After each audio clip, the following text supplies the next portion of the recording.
All right, so thanks very much to all of you for attending.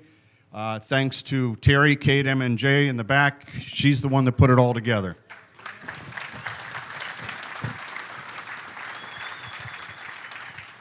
For those of you who haven't seen it, right outside the door that Terry is standing in front of is the new Icom IC7610. It is being debuted here at Contest University. It's up on the wall over there, and it is also outside live with Scott Honecker from Icom. So make sure you take a look at that during the break.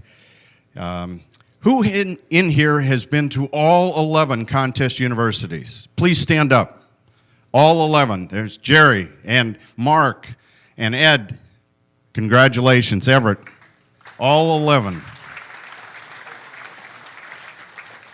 We have a top-notch group of professors here today. If you are teaching here at Contest University, please stand up. All the professors for Contest University, please stand up.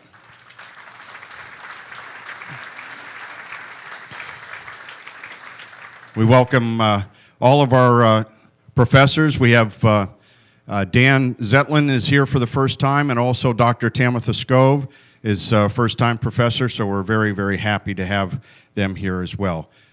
Your parking needs, if you're parked in the parking deck, please see a member of the staff here at the hotel, or also Terry, KMNJ, and she can get your parking pass validated during the break and during lunch. If you're from outside the United States, and that means also Hawaii and Alaska, please stand up. Please stand up and be recognized.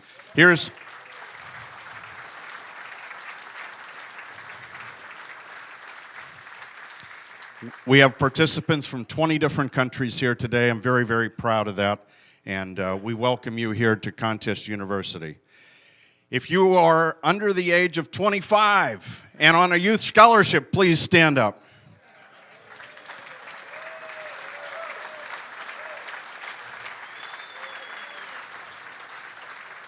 And we thank our partners at the Northern California DX Foundation for their support of our scholarship award winners here.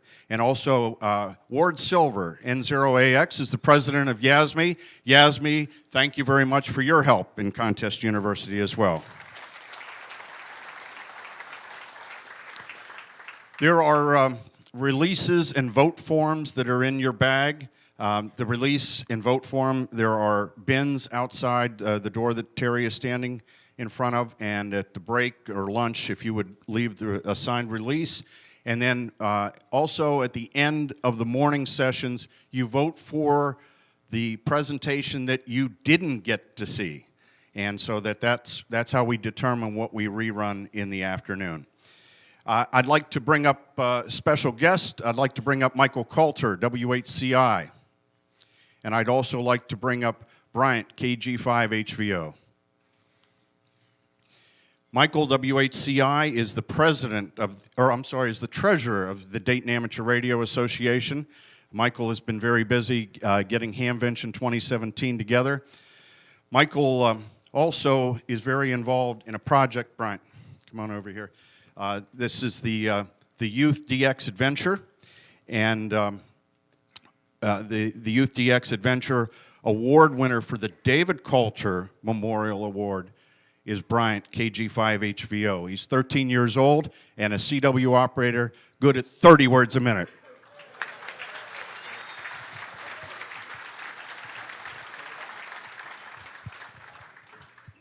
All right, I very much appreciate being here, and I want to say a few things about the event in Xenia, and I hope all of you get over there.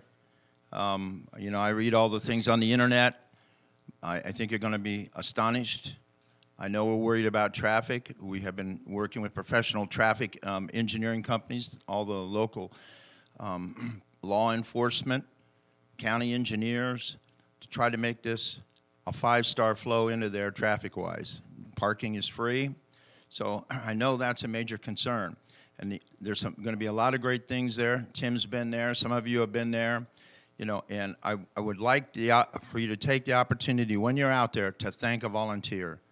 because I mean we take a slamming and keep on hamming, and so so we're really looking forward to it. And this is just a wonderful event, and I think you got to bring home the Velveeta cheese or something there.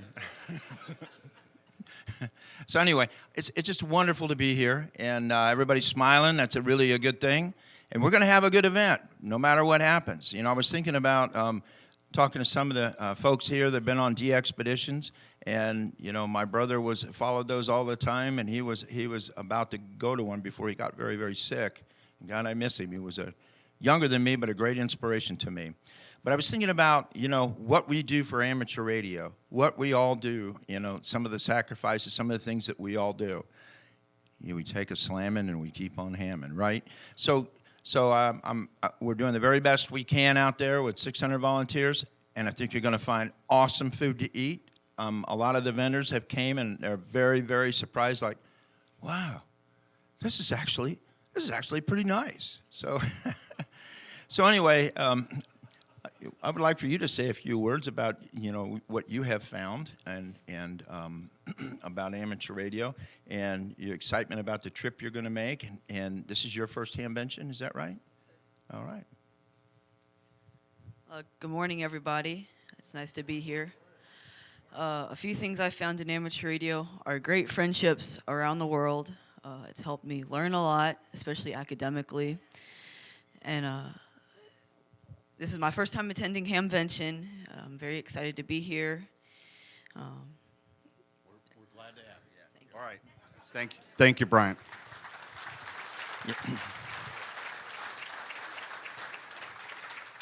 Very awesome young man. And I think there's some other folks that are going on the Dave Coulter expedition. Are you in here? Anybody else going on the Dave Coulter, the expedition? If you are, stand up, please. I know we've got a few more that are going. Yeah, it's great. It's great. There's a lot of people that do support that. Anyway, I won't take up any more of your time because I've been told that if they only had 20 minutes to live, they'd want to listen to me speak because I'd make it sound like an eternity. So, so anyway, thanks to everyone for supporting us.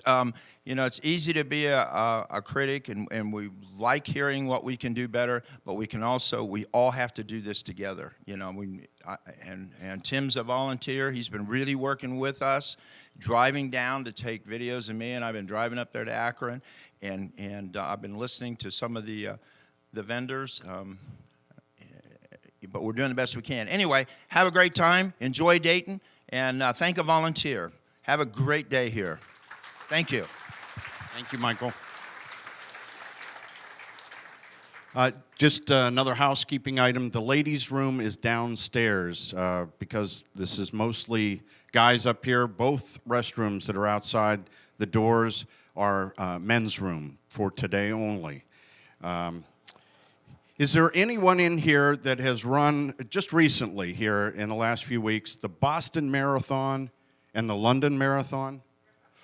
Oh, it would be XE1KK. He ran both marathons.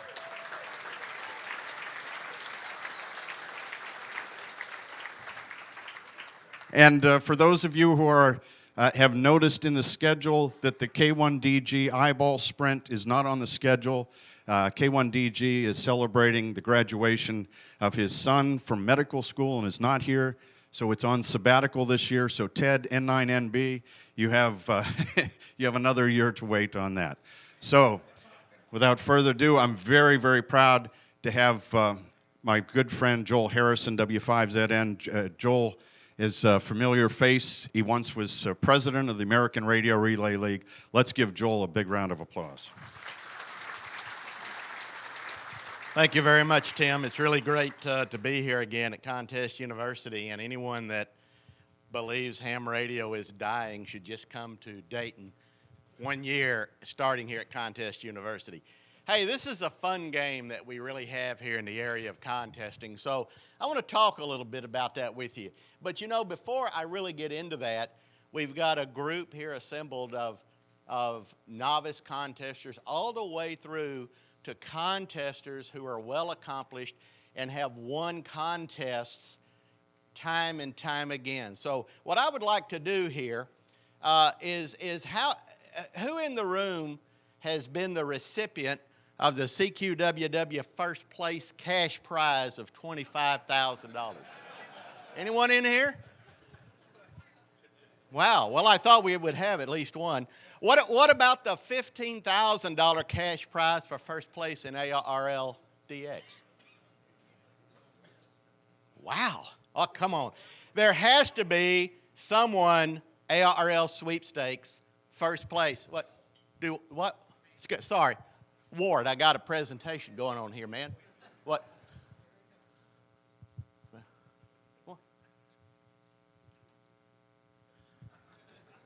What? You mean there's no cash prizes in this?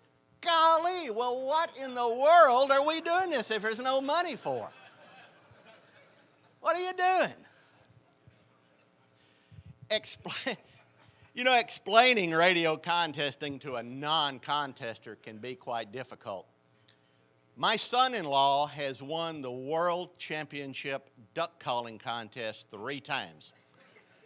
And that's a very serious competition. Very, very few, only about 4 folks who have won it 3 times. Winning that, you receive upwards of $25,000 to $30,000 in cash and prizes. So when he became my son-in-law, he was at the house during a contest. We had a big multi-op going on, and beforehand, we had a little chat and said, well, what do you do with these contests? And I basically said, we operate 24 or 48 hours. We log all the stations we contact and see who can make the most contacts in the most countries. So he said, how do you know who won? And I'm like, oh, that's easy. We send our logs to the sponsor and they check them. How much money do you get for winning? I knew that was coming. And I said, nothing. And why do you do that? So it really comes down to a number of reasons why we do this. And we do radio contests. Well, we've already concluded that it's not for financial awards, right? Self-improvement. You can really learn a lot about your station, about your self-stamina, what you can hold up to, and everything else doing a contest. So there's a lot of self-improvement involved in that. Personal satisfaction, all right? If you didn't get personal satisfaction over achieving a certain level, why would you do it? How about the thrill of competing one-on-one? Now, I love this point right here, simply because I got a lot of friends of mine that are golfers. I don't golf. It's a waste of oxygen. And they all tell me, well, what do you do? And I'm like, I do radio sport. And they're like, what's that?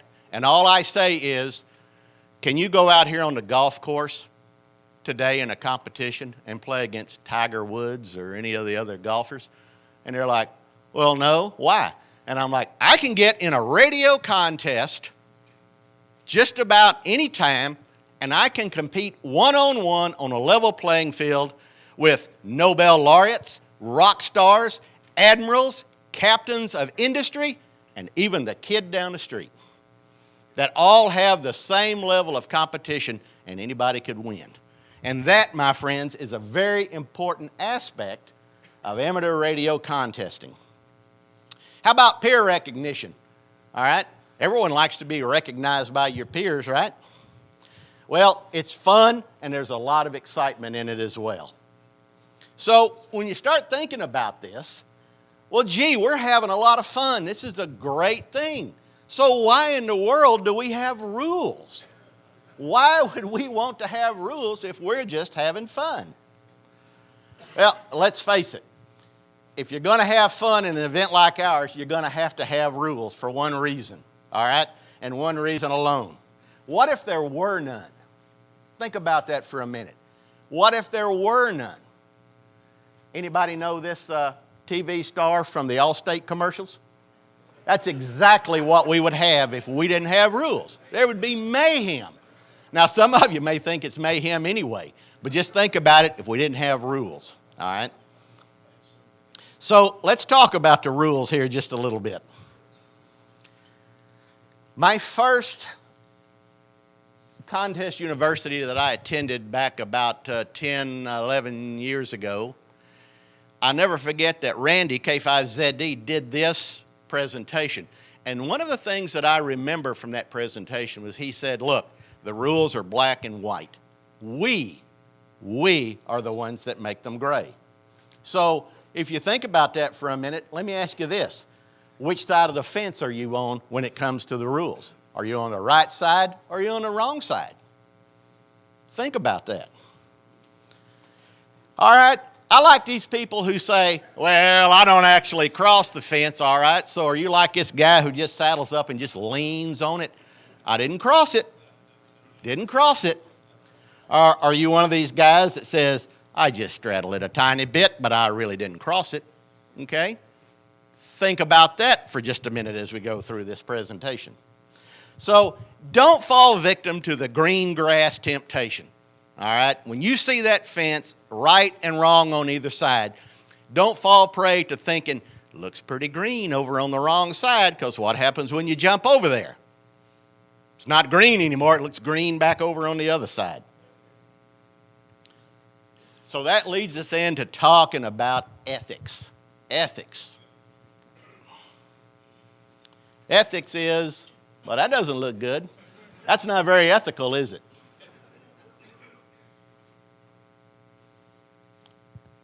We're going to have a discussion about ethics, even if it doesn't appear right.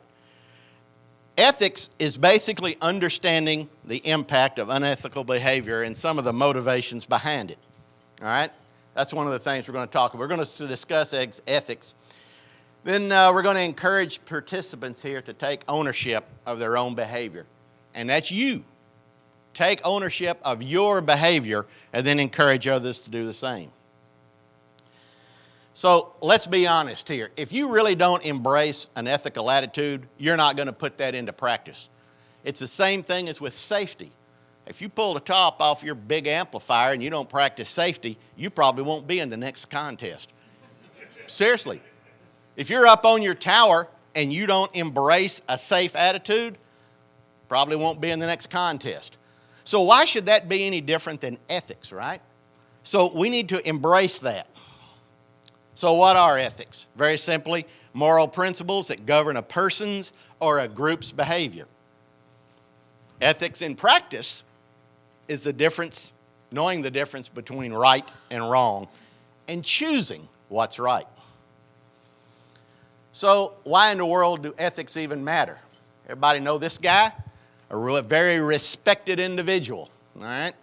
Had 765 home runs, set a record. What about this guy? Oh, everybody's quiet on that guy. Well, let's take it a step further. Without ethics, what do you really have? You don't have anything, right? How about this super bicyclist? What about this guy? Talk is cheap. People can claim that they're an ethical individual, all right? But it's their actions that speak louder than words. A lot of talk, right? He's not a crook. Guess what? Neither am I. But how do you know? It's your actions, because ethical actions are what's loud. How about some motivations for wanting to cheat here? The desire to be a hero on the field of competition. Achieve immortality via community legend, fame, and lasting peer recognition. Seeking community stardom, prove superiority to others, means of self-worth. All of these are pretty powerful forces, but they're worthy of caution, and you need to be aware of them. All right, how many single operators are in here? How many guys like single op? Good number of you, okay? Very, very good. Single operator is a category. That's all. None of you are single operators, not even me, and here's why. These two guys show up every contest that you have. So, you are in fact a multi-operator. These folks don't get on the air with you, but they're telling you how to operate, okay? Y'all have seen these guys, right? How many of you have talked to them? Come on, raise the hand now. All right. All right, one ethical, honest guy in the room raised his hand. All right, ethics in contesting. Unobservable rules require participants to choose right or wrong on their own. Ethics are in play particularly when no one is looking, right? Single operator, you got the two guys hanging out with you. We're free to choose. Nobody's looking. The freedom to choose right or wrong carries both responsibility and scrutiny. There they are. Got to decide which way to go. Ethical behavior requires respect, all right? A respect for others, okay? A respect for the game. How about respect for yourself? All right? If you can't have respect for yourself, why does any of this other even really matter?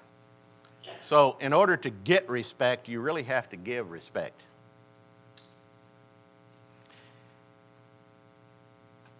Here's some rationalizations for cheating.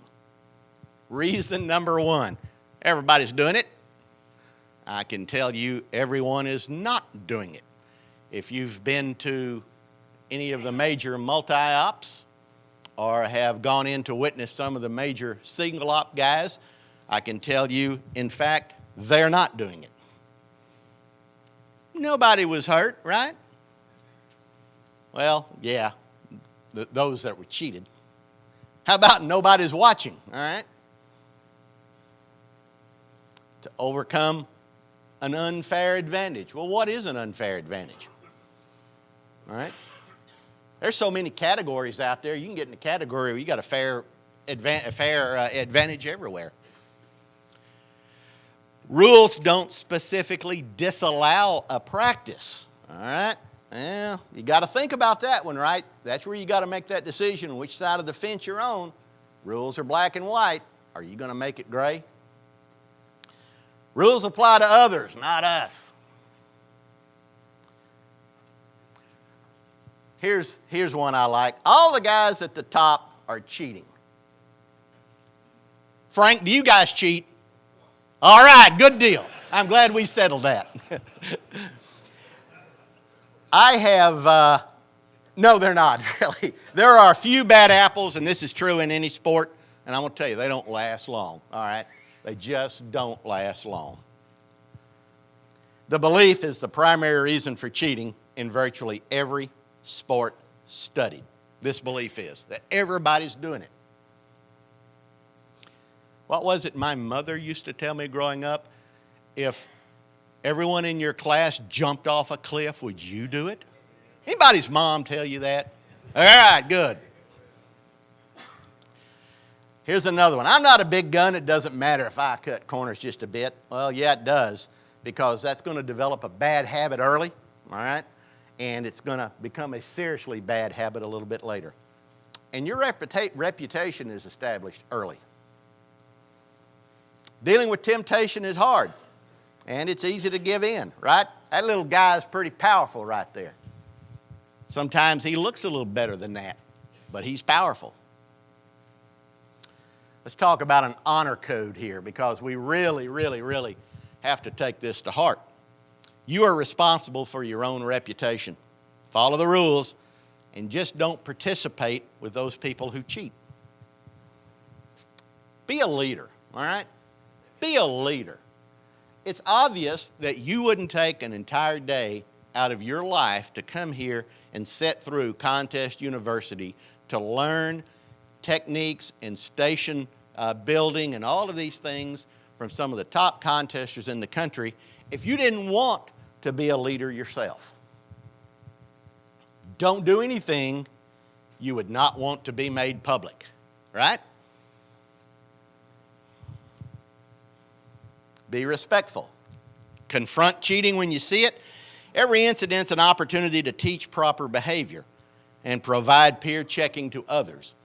And there is a right way to do this.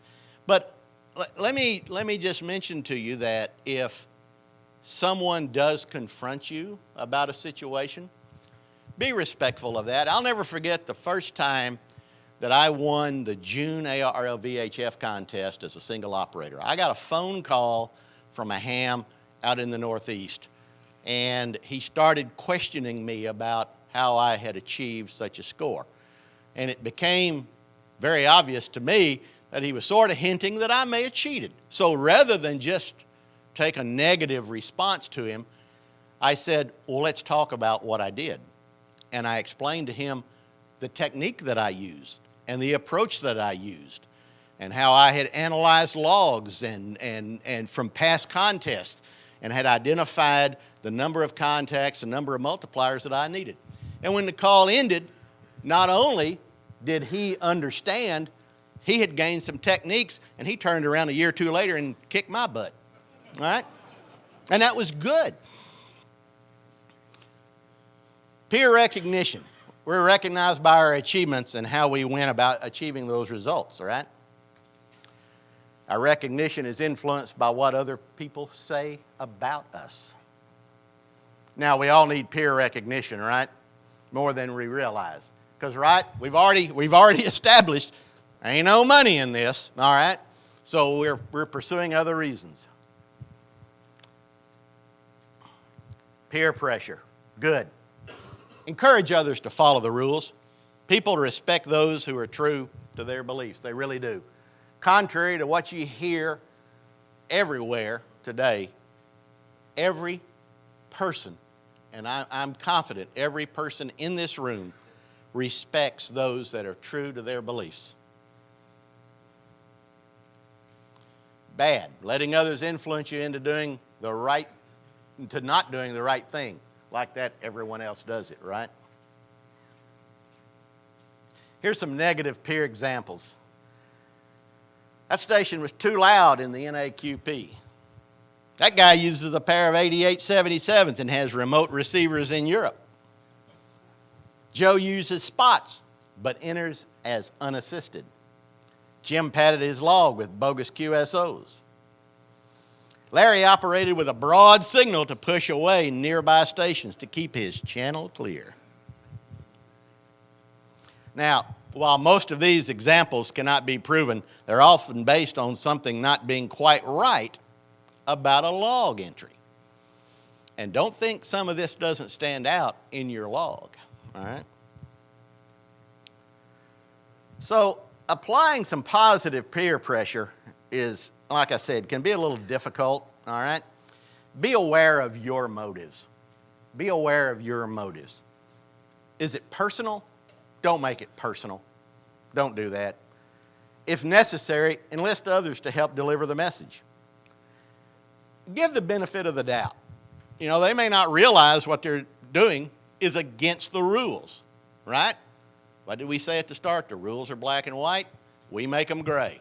Maybe someone made a gray area decision and he really didn't understand. Choose the right time. Now, you need to, you don't want to go if the guy looks like he's just ready to go off on the first person that wishes him a nice day. That's really not a good time to sit down with him and have a chat, right? Choose the right time. Don't be angry or accusatory, all right? Treat it as a mistake, not a crime, and focus on the actions, not a character. Most people cheat because they see others get away with it, and not confronting the problem really hurts everyone. So really, be there.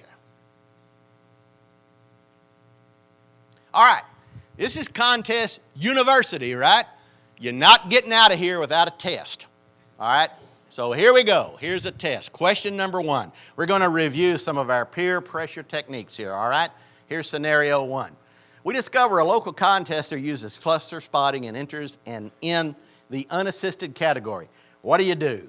A, they never win anything, so assume it doesn't matter.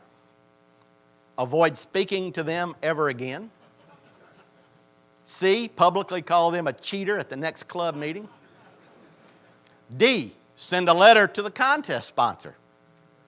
Or E, call them up and ask if they are aware of the rules about using spotting information. What do you think? A, all of the above? E, call them up and just have a little chat with them. Scenario 2, we are invited to a multi-op, and upon arrival, we discover they're running 2.5 kW. Let me just make a comment right now. I have had the pleasurable opportunity of being at a number of the top multi-op crews in the country, and a number of the guys that were running single op. I am yet to see any of those guys cranking up the power above 1,500 watts. They usually keep it down. If they're in the high power category, they usually keep it back around 1450. I can tell you that for a fact. So don't think they're running high power. They're not. So, but you go to this multi-op, and upon arrival, you discover they're running 2.5 kW. What do? A, we are there. Loud is good, right? Let's operate anyway. Turn the power down to 1,500 watts when you're doing the operating. Loudly encourage the other ops to follow your example. Quietly ask the owner if he always runs excessive power. Leave. Well, that can be hard to do if, I fly up and to New Jersey and I'm sitting there with the W2 GD team on 160. It's kind of hard for me to just go back to the Newark airport and head back to Arkansas. Or send a note to the contest sponsor in the FCC. So what do you think? Well, you could turn the power down when you're operating, but you're still part of a multi-op that is breaking the rules when somebody else does. Yeah, you could leave, but that's difficult.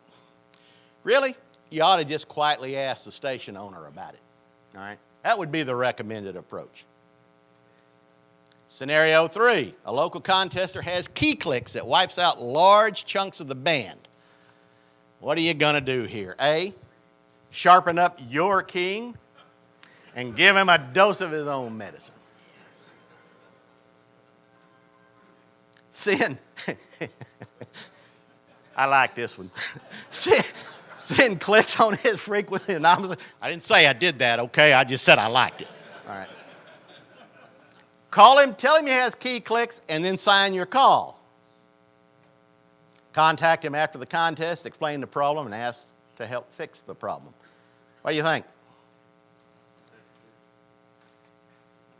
Contact him afterwards, all right?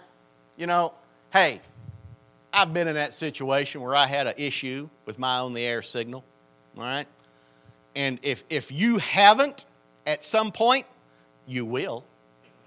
And if someone mentions it to you, take that as positive input and fix the problem, all right?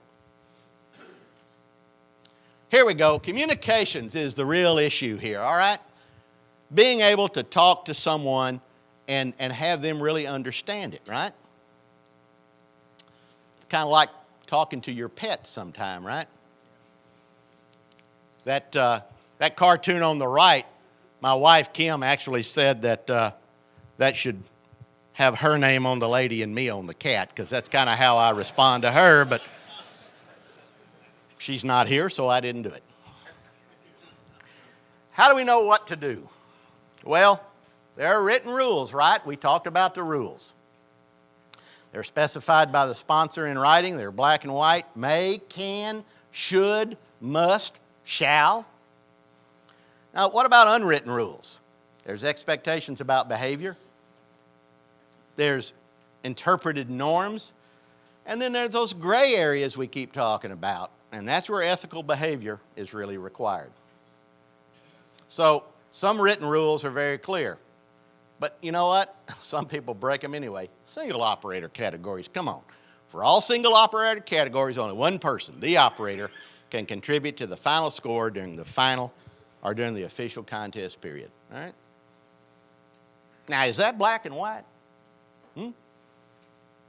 Boy, I don't see many heads nodding. Is this a gray area? Huh? All right, that's right. Not really. Thank you. Was that you, Val? Thank you, Val. Oh, okay, good deal. I like that. Total output power per band must not exceed 1,500 watts or the output power regulations of the country in which the entrant is operating. Because it varies in other countries, right? Some may have a little more than 1,500, some have less, all right?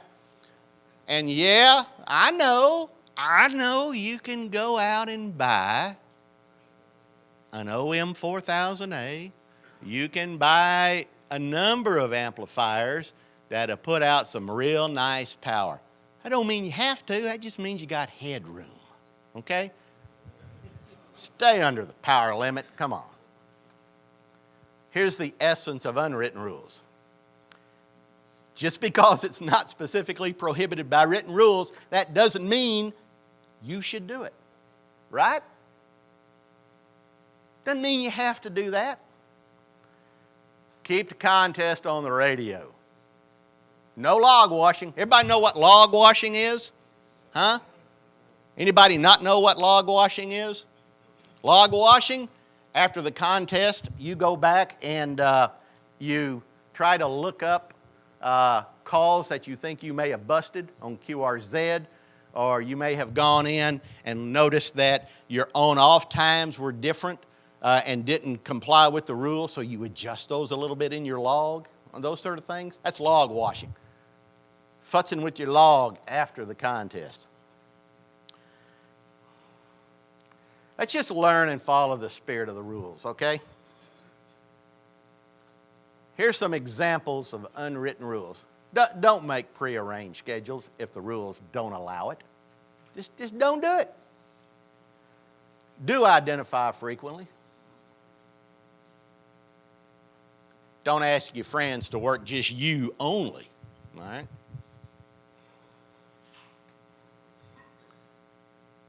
Encourage your club members to work everyone.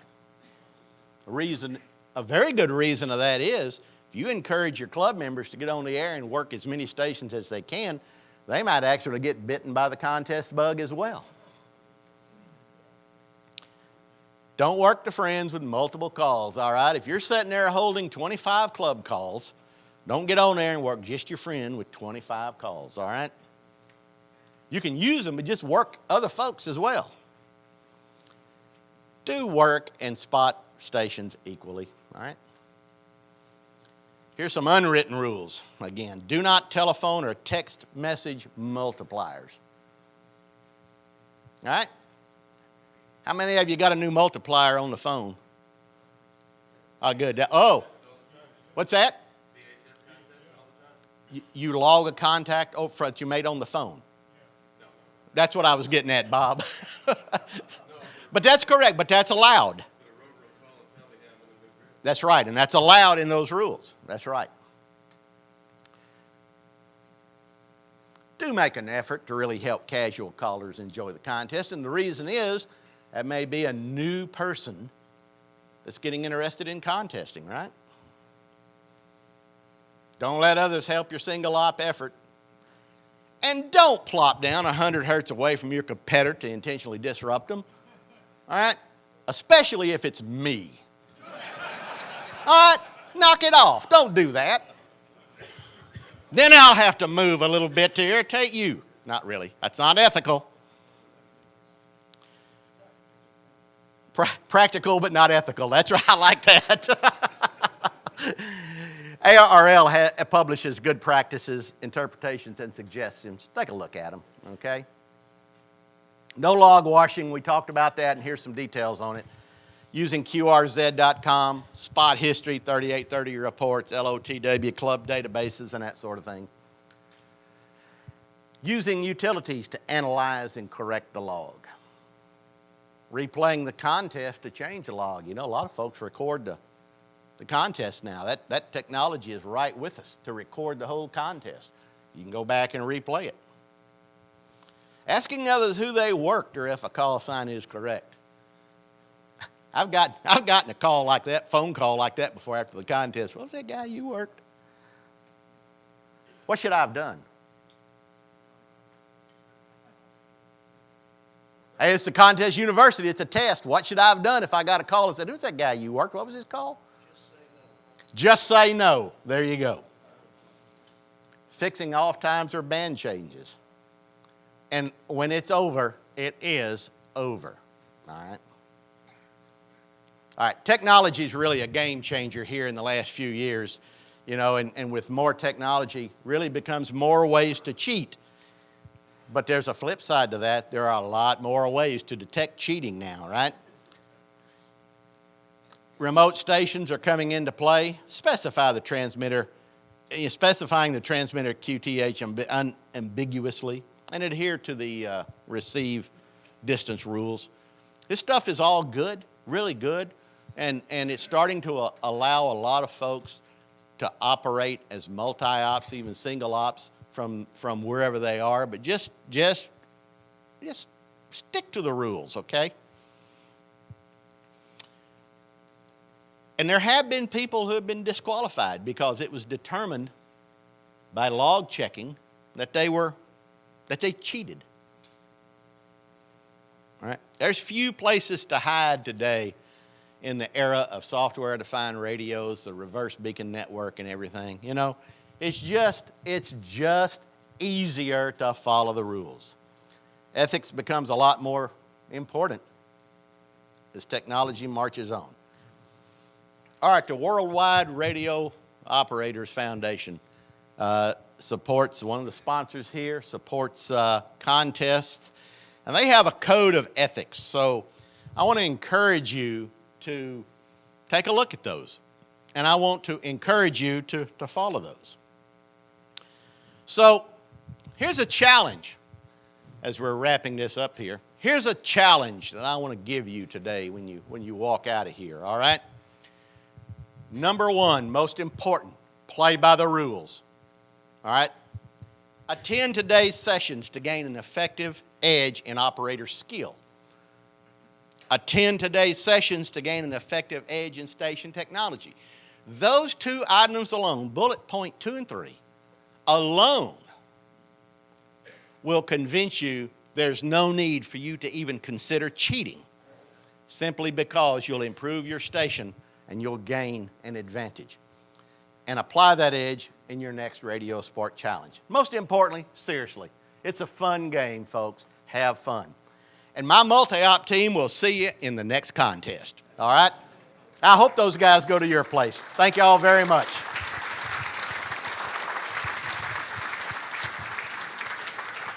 Thank you, Joel. So a couple of things. First of all, there are 2 new members that will be inducted into the Contest Hall of Fame on Saturday night. I'm very pleased to have one of those here this morning. Please welcome the newest member into the CQ Contest Hall of Fame, Mr. Bob Wilson, N6 TV.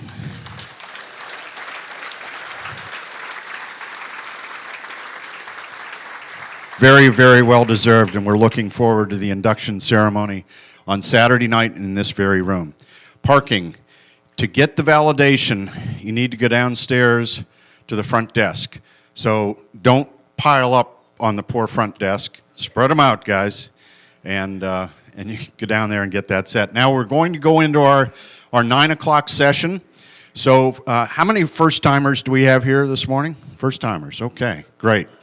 All right, so what we're going to do is we're going to divide this large ballroom into 3 rooms, and then also there is the Harding room. If the class that you want to see is labeled Harding, Harding is down the hall and to the left, okay? That's where the contest super suite is every night. So Harding is down the hall and to the left, and then over here on my left-hand side is Salon A.